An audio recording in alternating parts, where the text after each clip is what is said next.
Welcome to the Caribbean Edge Kids. Happy Sunday. We are so delighted to have a beautiful panel of children for you, all ready to read, say poetry, and play the trombone. My name is Dawn Wilson from the Caribbean Edge Kids, and I'm your host today.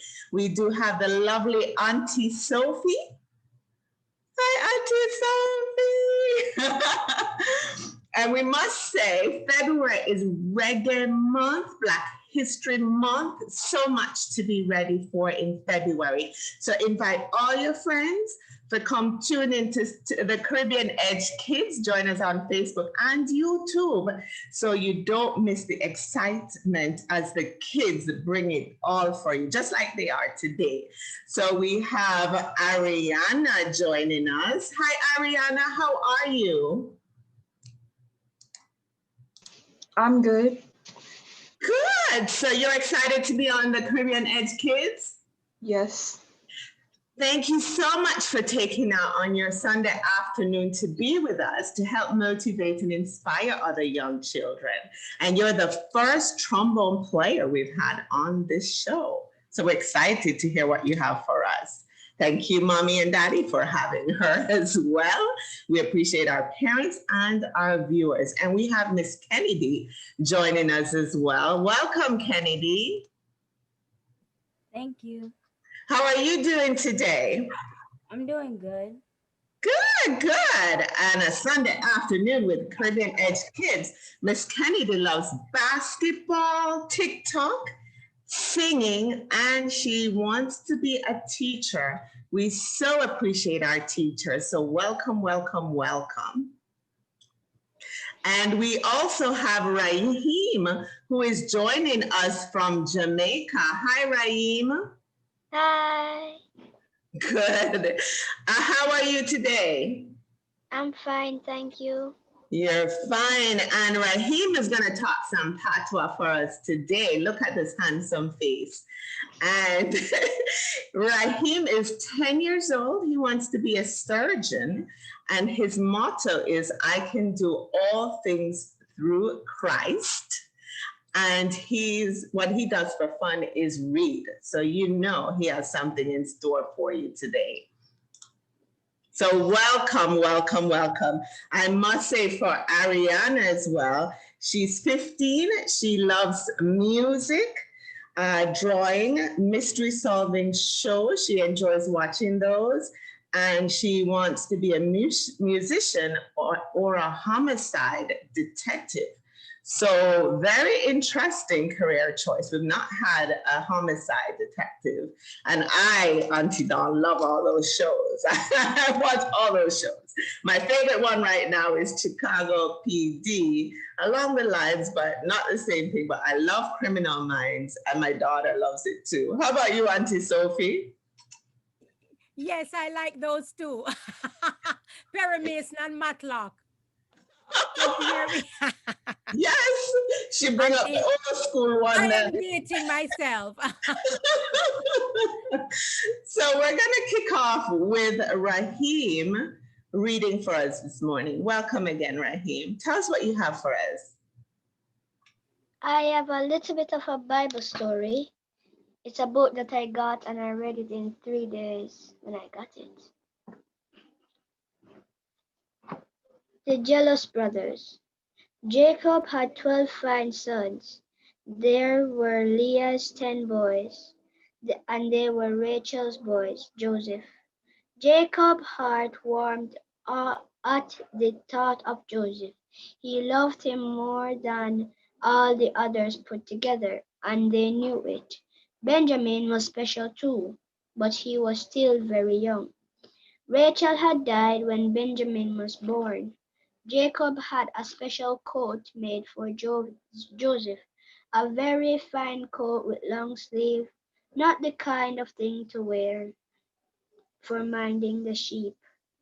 And that was what the rest of them had to do, out of the baking all Sunday, tramping long miles, fighting off wolves and bears. How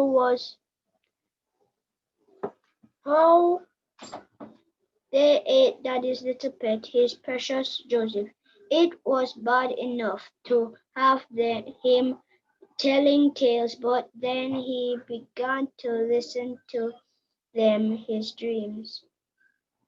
Listen, everyone. I had this dream where we were out in the fields tying up the sheaves and all your sheaves and all other sheaves all bow down to mine. What do you think of that? The brothers could hardly bear to speak to him.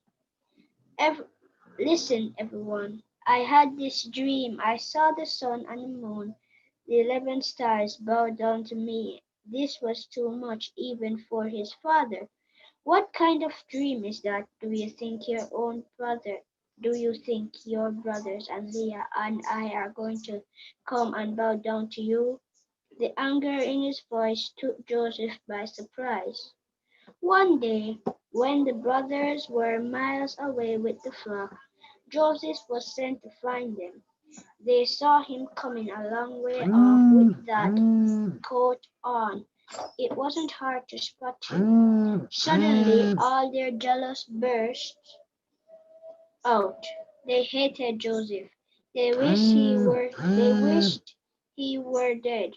But how could they get rid of him? Let's kill him and throw his body in that dried up well, one of them said. We can say a wild animal killed him. No, do not hurt him, Reuben said. Let's just leave him for a bit to teach him a lesson. Reuben was hoping to be able to rescue Joseph and send him back home. When Joseph reached, they tore off that special coat of his new and threw him into the well. They were eating a meal, all except Reuben. When the traders came to pass on their way to Egypt, their swaying camels were loaded with spices and sweet-smelling perfumes. Judah had a brainwave. Let's sell Joseph to these traders, he said. Then we won't have to hurt him. He is our brother after all. And that is what they did. They pulled Joseph out of the well and sold him to the traders for 20 silver coins. The traders took Joseph to Egypt. Reuben was too late to save him. And that was the last of the brothers saw of Joseph for a very long time. But it wasn't the last of him. God saw that. The cruel brothers took home Joseph's coat, all stained with blood. They wanted their father to think that some wild animal had killed him. The end. Thank you so much. So that actually brought me back to my childhood because I remember reading that. So thank you for reading that. Why did you pick that, Raheem? And what does it mean to you? Well, I picked it because it's a very nice story and it means that God will always have your back when you're in times, when you're in trouble and you don't know what to do. God is always there for you. What an inspirational young man. And yes, we certainly need that reminder during this time. I'm so glad you picked that story. And who is your hero? Who do you look up to? I mostly looked up to God and my friends. I don't really look up to them. I only look up to God. I don't worship any idols. I worship God. I don't worship anybody. I don't worship anything. I only worship God. You are amazing. I'm so glad you're part of the Caribbean Edge Kids. And I'm sure mommy's proud of you because she was sneaking in the room too. Keep inspired. We're so glad you're here, Raheem. Look at that smile on your face. You're so amazing. Thank you. I can't wait to see what you're going to do for us next. Okay. Thank you. And so let's skip over to Ariana, who has a poem in store for us. Go ahead, Ariana. I'm reading a poem called Success Does Not Possess by Cameron Covert. Success is not engraved on the pieces of paper that control our very lives. Success is engraved on our hearts and is only uncovered when we have found true happiness. Life's goal is not about possession. Life is about learning to accept yourself and let things flow in their most natural state. To let go and drift in the wind with a soul as light as a summer's breeze. To see where life's journey takes you, to admire something or someone you love from afar, instead of contaminating them with the suffocating being of what we call possession. Success is about finding yourself in your own meaning of the existence of this very tiny, very isolated, very intricately plotted universe, to find where you stand and fit in the substantial and never-ending vortex we call space. Success is not just about living, but about being yourself and content with yourself. The end. Thank you. Life is about being with yourself, discovering who you are. So true. So tell us what that meant to you. Why did you pick that particular poem? Well, when I was younger, I used to think that success was about how much money you made or what job you have. But then I learned that it was about being happy with yourself. Thank you. And to discover that at such a young age is phenomenal beyond measure. So thanks for inspiring. Auntie Sophie, what do you think of our poem and this beautiful young lady? Yes, absolutely. Thank you so much. And it's such a befitting time now to be highlighting poets, as we know that young woman read at the inaugural ceremony of the president and the vice president of the United States. Everybody's talking about her right now. And it's just amazing that you chose to do a poetry on our program, a poem. Wonderful. Thank you. Very inspirational. Love it. In fact, Auntie Dawn, I'm going to ask you to have her send you that piece of writing so I can have it in my arsenal. I like it. Thank you so Yes, much for sharing, Ariana. we will Very, certainly share it. yes, I appreciate that. Thank you. Thank you so much. And I love that what we're doing is inspiring other young kids to know that you are, and to discover yourself at young ages is very significant because it paves a path for your future as well. To be independent and successful and believe in yourself will take you a long way. So thank you, Ariana, for inspiring us all. Because no matter what age we get, we will still be inspired by our children. Thank you. Miss Kennedy, thank you for patiently waiting. What do you have for us this morning? Today I have The Giving Tree by Shel Silverstein.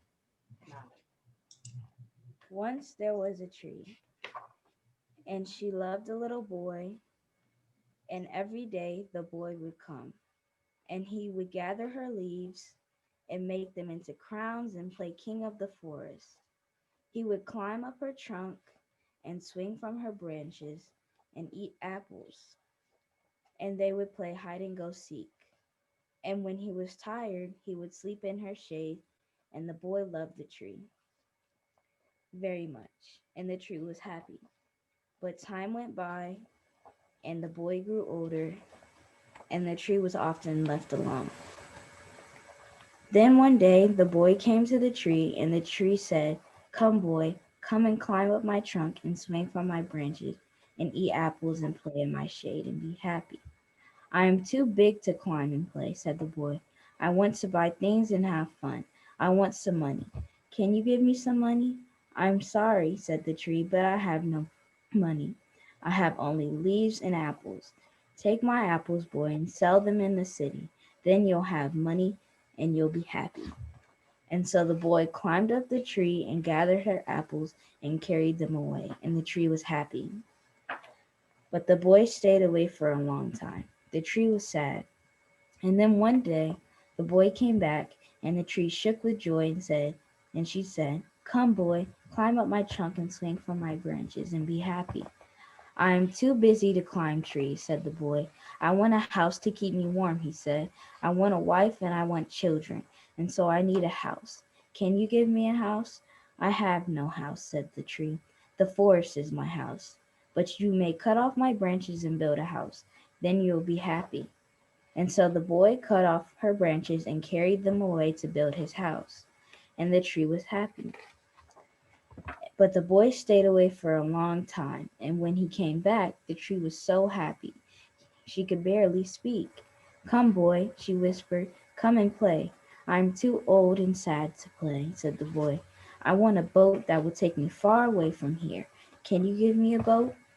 Cut down my trunk and make a boat, said the tree. Then you'll sail away and be happy. And so the boy cut down her trunk and made a boat and sailed away. Then the tree was happy, but not really. After a long time, the boy came back again. I am sorry, boy, said the tree, but I have nothing left to give you. My apples are gone, my teeth are too weak for apples, said the boy. My branches are gone, said the tree. You cannot swing on them. I am too old to swing on branches, said the boy. My trunk is gone, said the tree. You cannot climb.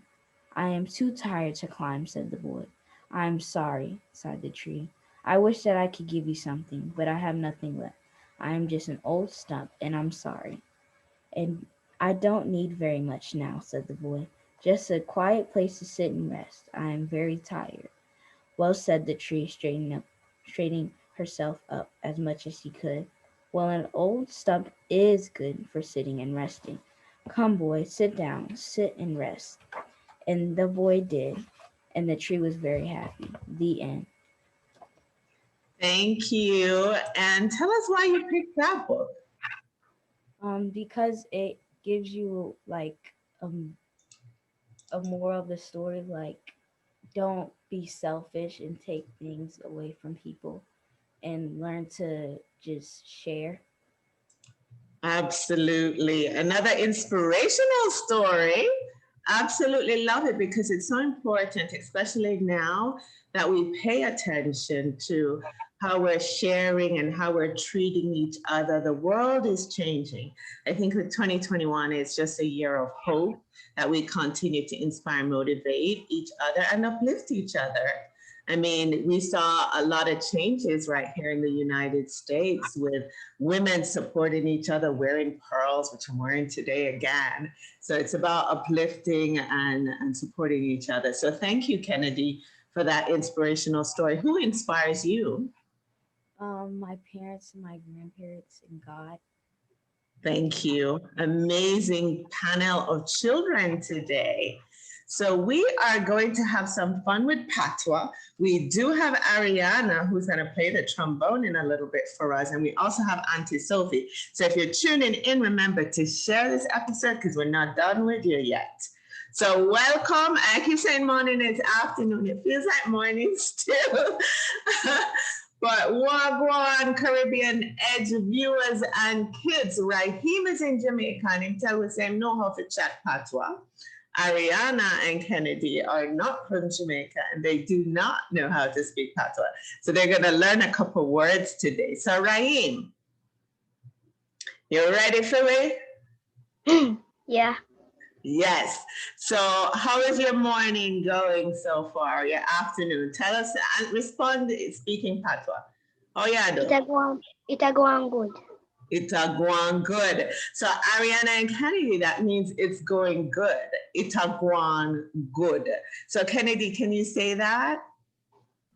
It's a one good. It's going good. There you go. How about you, Ariana? Itawan good. It's going good. So when your friends say, how you do, you can respond to them now and say, it's going good. See, you learned something, Raheem. You're such a great teacher. What else are I gonna say? Oh, what you say? All things. Everything Irie? Yeah, man. Yeah, man. See there? So we said everything's Irie. I actually have that tattoo on my shoulder because my daughter, who is she's born in America, but of course she has Jamaican parents. So she wanted people to ask her what that word meant when they saw her tattoo, so that connects her culture, her Caribbean culture. And so it's just a sign that everything is good, everything's going to be all right. So we wanted the world to know everything Irie, especially when you go to Jamaica. Right, Raheem? So we're Yeah. going to test Kennedy and Ariana again. So we want you to say everything Irie. Everything Irie. Everything Irie. There you go, Kennedy. You sure you're not from Jamaica? Yes. How about you, Ariana? Everything Irie. Everything Irie. See there? And Jamaicans, we seem to have a lot of oomph when we say stuff, like a lot of energy. Everything Irie. We don't just say it Irie. We just have this extra energy when we talk. Right, Raheem? Yeah. Everything area yard, meaning everything is okay at home. A yard. Yard usually refer back to Jamaica though. What else would want said to you this morning? So I wrote this one down. The picnic them bright. So Kennedy, your turn. The picnic them bright. The picketing right. The picnic them bright. So what that means is the kids are bright. You children are very bright. You stand out. The picnic them bright. So another way to say it, them ya picnic are bright. Ariana, them ya picnic are bright. Them ya pick me and bright. Them ya picnic bright. Yes, a pure superstar upon Caribbean Edge Kids. I just said there's all superstars on Caribbean Edge Kids. That one was easy. So Raheem, what else you want to tell me in a patois? What have you been practicing down there? Mostly I was practicing something from a story, a line from out of my storybook to tell everybody. But I need to find the page. A good thing me call upon you coming in, but you know that? Found it. So here's the line that I chose to say to everybody. For 40 days it rained. Then the rain stopped and God sent a dry wind. Slowly, slowly the water began to go down. Slowly, slowly, the water began to go down. You are such a superstar. I love it. You even had a line picked out from us. Thank you so much, Raheem. Thank you, Kennedy and You're welcome. Ariana, for trying some Patwa with me today as we teach all the kids around the world how to talk like a little Jamaican and have a little attitude with it too, right? So now you can go Yeah. to school and just tell everybody everything Irish today. That means everything okay. Everything Irish. Or when you travel to Jamaica, which is a hot travel spot, they won't know that you're not from there because you just say Irish. You just want Irish. Everything cool, everything Irish. See? Practice. You can rewatch the show yeah, and get it back. Get all back that. So let's switch over to Auntie Sophie. Yes, ma'am. I see you've Jamaicanized our kids. I can hear them walking around just saying, Irie, Irie, Irie. All right. So you can hear me all good? Yes, Auntie Sophie. Yes. Yeah, I can hear you good. Wonderful. All right. So the story I chose today, my little ones, again is a story from my collection of Anansi stories. Now, if you've watched the program before, you've seen me read Anansi stories to our kids. Now, Anansi is a mythical creature that we in the Caribbean know as one of the folklore. We Folklore. got the Anansi from the Maroons when they came to Jamaica. There you go, Mr. Raheem knows. So what I'm going to do, Raheem, I'm going to just quickly tell those who don't know that Anansi stories were originated in West Africa. They were brought to Jamaica and other parts of the New World by Ashanti slaves, and they were handed down orally through generations. So Anansi, the mythical creature, the folklorist, he exists as a spider, a man, or a combination of the two. Now, Anansi, as we have known, and the kids would know from the stories I've told, Anansi is no goody two shoes. Sometimes he's not a good hero, yeah? But he's greedy, He's All very right. cunning. Cunning. There you go. Lazy, inventive. He's an inventive trickster. Cunning and smart in the extreme. Now, Anansi loves a good joke. And he also loves to eat.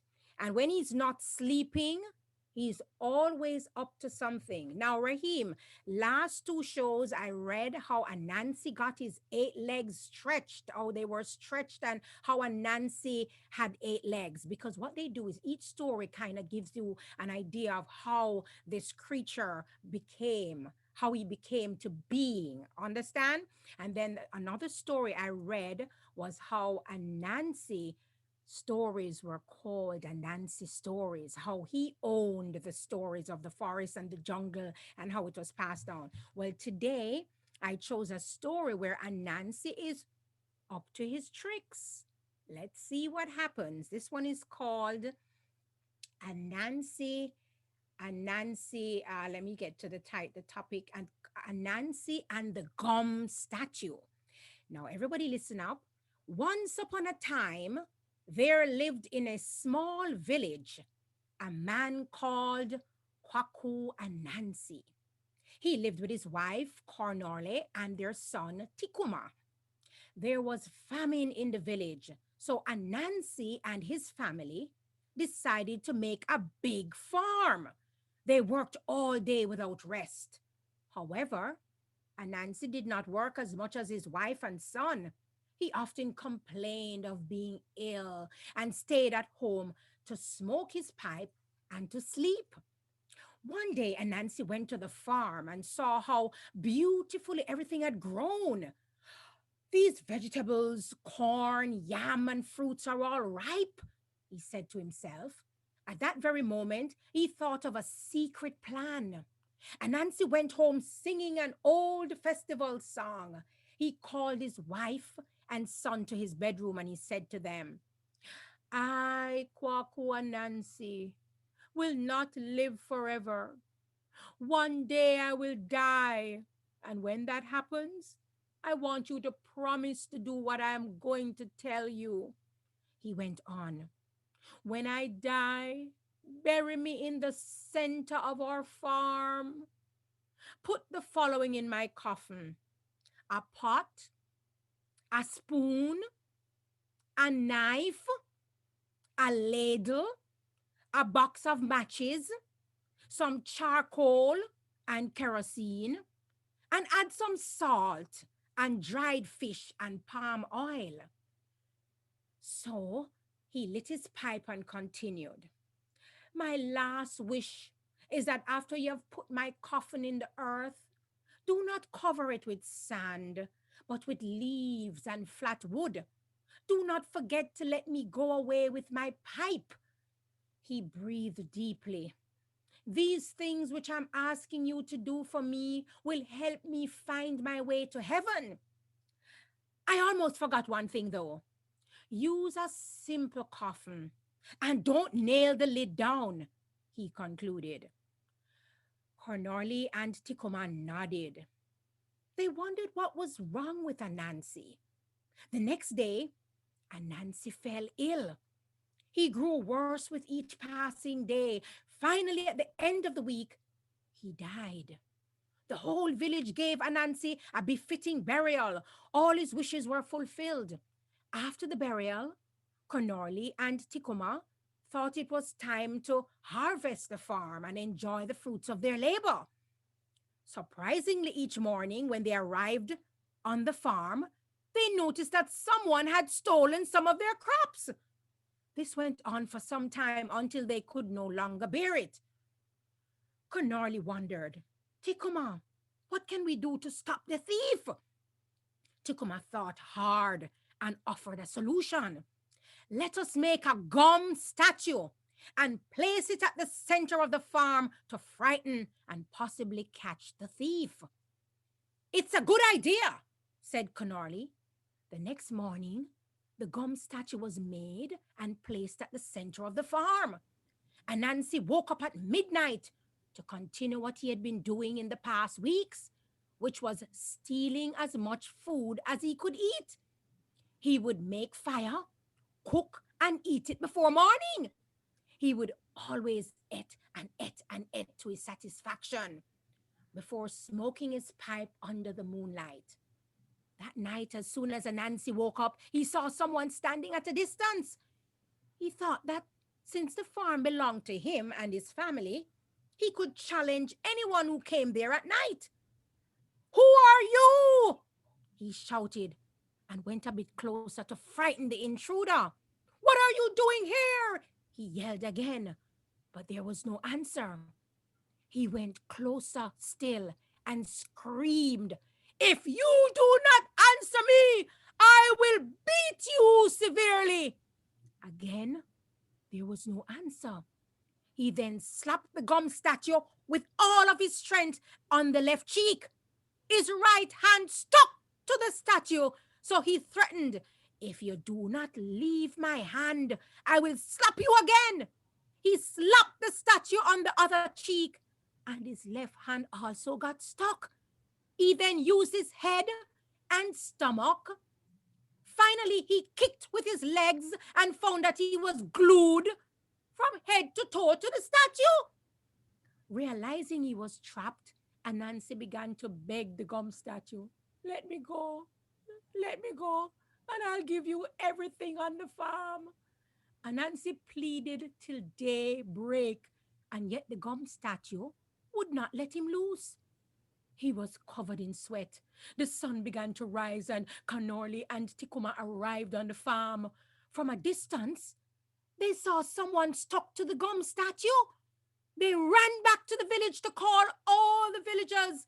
When they returned, they were so surprised to find Anansi, whom everyone believed was dead, stuck to the gum statue. The villagers jeered at him. As soon as he was freed, Anansi ran as fast as his tiny 8 little legs could carry him and hid in the ceiling of a room.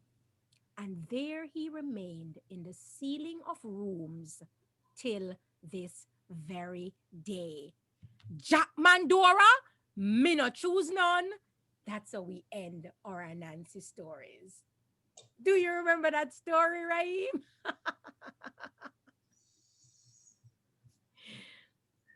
Raheem is muted. I read one where Anansi was wanting to go to 2 feasts at the same time, but both of them were starting at the same time. So he told Tiger he tied a string to his waist, told Tiger to pull it whenever the feast was ready. Tied a string to his waist, told Chicken to to pull it whenever he was ready. When they were ready, they both pulled the string at the same time. That way Anansi got skinnier and skinnier until he could hardly even eat half the food that he ate every day. So good. Thanks for sharing that. Auntie Dawn, we talked about Anansi tying things to his legs too. And as the pots were ready where he tied them and they were pulled, he got 8 legs. So each time we read stories, we talk about how Anansi came into being and how this creature was formed. So thanks for sharing that, Raheem. Anansi is really a trickster, and sometimes his tricks backfire on him. So that's how we do it. Thank you for sharing. And it's my pleasure to share our heritage and our small corner of Jamaica with the world. I Thank think you. I saw Anansi spider already. You, of course, we all do. It's up in the ceiling. And Nancy, and Nancy Webb. If you look up sometimes, you see a little spider in the No, ceiling. I saw him You saw going him? up to the ceiling. Oh. Wow. So we have Andrea Hall, who does Shaq's Hope sickle cell in honor of her daughter, Oh, yes. Shakira, Miss World, who actually made the connection with Raheem. So we're so happy, Raheem, mom and Andrea. She speaks so highly of you, and I see some comments in the chat too, just saying how awesome all you children are, and Yes. people are loving the show. So thank you, viewers, for your beautiful comments. Remember to share this episode and also join us.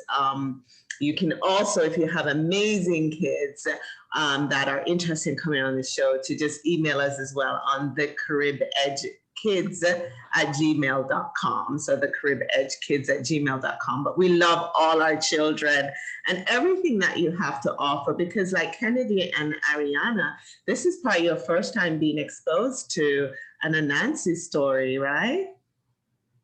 So yes, a lot of culture for you, which is the reason for this show as well, to just share it with the world. So now you can research and learn more about some of the stories that are passed on through us as we continue to preserve our culture and heritage as well.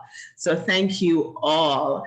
And I know Ariana is ready to play the trombone for us. We're excited. So tell us about your musical journey. How did you start? I started playing when I was in 6th grade. Okay. And you just fell in love with the trombone? Yes. Okay. And you want to be a musician, I understand, is one of your choices, right? Yes. Okay. So you ready to play for us? Yes. All right. We're ready for you, Ina. So take us away.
The trombone for us.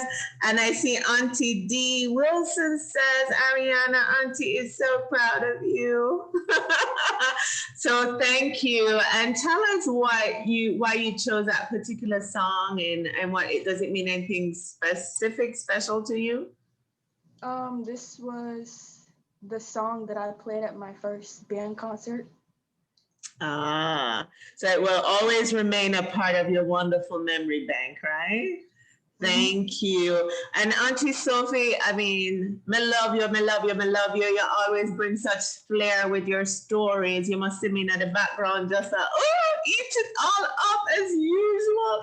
We can't thank you enough for sharing your brilliant experience with us as we preserve the strong heritage and culture that we believe in so much. So thank you so much for that story. As you can see, these viewers and the kids on the panel have no idea what Anansi is, some of them anyway.